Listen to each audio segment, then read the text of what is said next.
Welcome to the Daily Coffee Pro by Mapper Forward, friends. I'm your host, Lee Safar, and today on the podcast, we are taking a look at your employees going away, getting on government assistance during the pandemic, and that government assistance ending, and now we've got a labour shortage.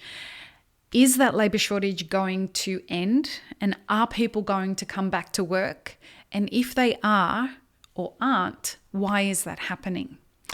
Before we get started, please consider subscribing to this podcast, whether you're watching it on YouTube or you are listening to it on podcast listening apps. Hit the notifications bell to make sure that you get notified every time we release an episode every single day of the week. That's weekdays.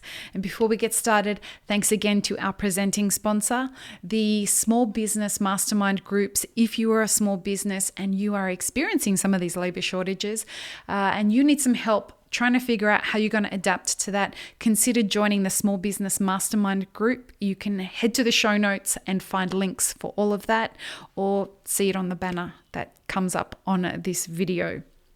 So today, labour shortages. Why or why not are our workforce going to return? It's very clear that the labour shortages that we've been talking about on the podcast for quite some time now is not ending, and it doesn't look like it's going to end. After listening to some podcasts that are specific in economics around this subject, looking at a whole bunch of statistics, speaking to people, and listening to the kinds of things that people are saying, we've been asking the question, why are you or aren't you coming back to work? And the vast majority of people are saying, look, the hospitality industry, and hospitality being the cafe industry as well as restaurants, the hospitality industry is hard work. And the return on investment, whether you're passionate about this or not, doesn't seem to be giving me as much back as what I put in.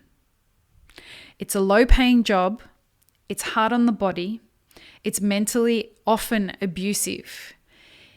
And there isn't as much support and mentorship in the business as I thought I would get. The community aspect of it is great. And I've built friendships in my professional life as well as with my customers. But at the same time, I don't feel like I want to be doing this for the next 15 years. And the break that I got from earning a reasonable wage paid by the government and being able to focus on things that feed my brain and my soul as well as my tummy have given me a moment to pause and reflect on what I really want from life. And we're going to include a link to a podcast called The Daily, a specific episode where they interviewed a bunch of people from the business owner side as well as the employees of hospitality businesses. And the things that they said were pretty spot on. It's one thing to do this because we're all very passionate about being in the coffee industry.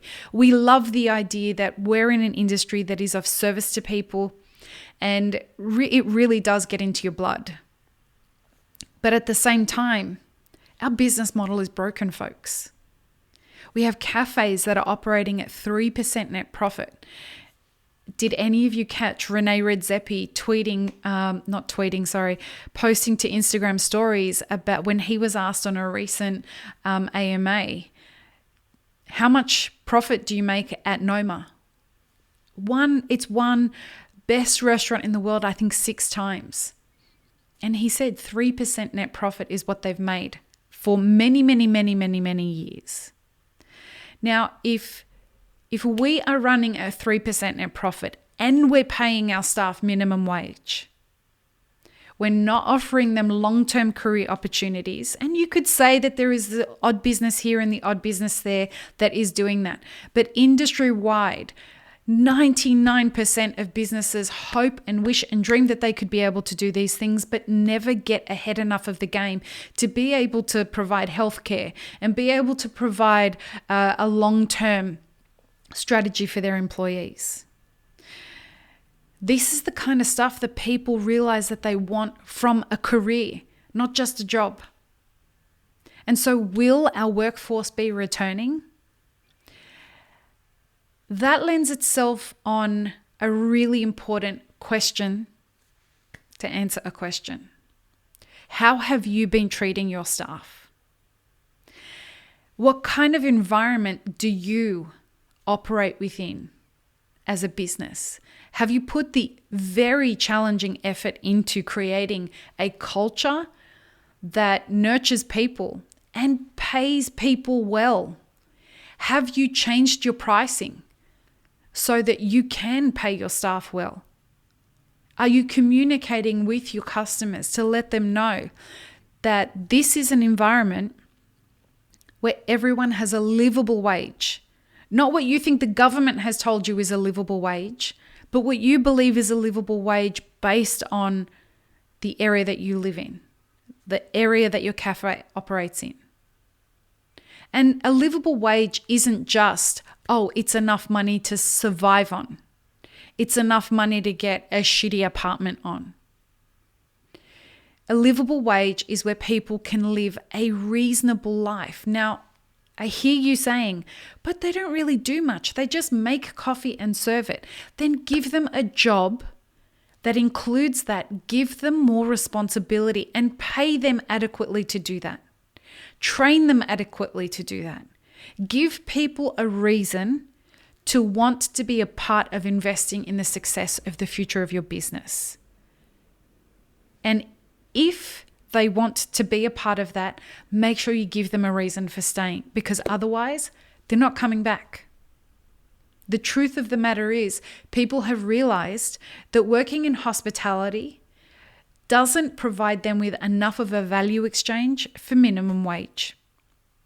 And that's the reality of what we're dealing with. And so if you want to survive as a business, on top of the many other challenges that you're dealing with right now, thinking about this is going to be front and center. I hope this has been helpful. Don't forget to subscribe and share this with your friends. Peace, love, and peanut butter, friends. Have an amazing rest of your day.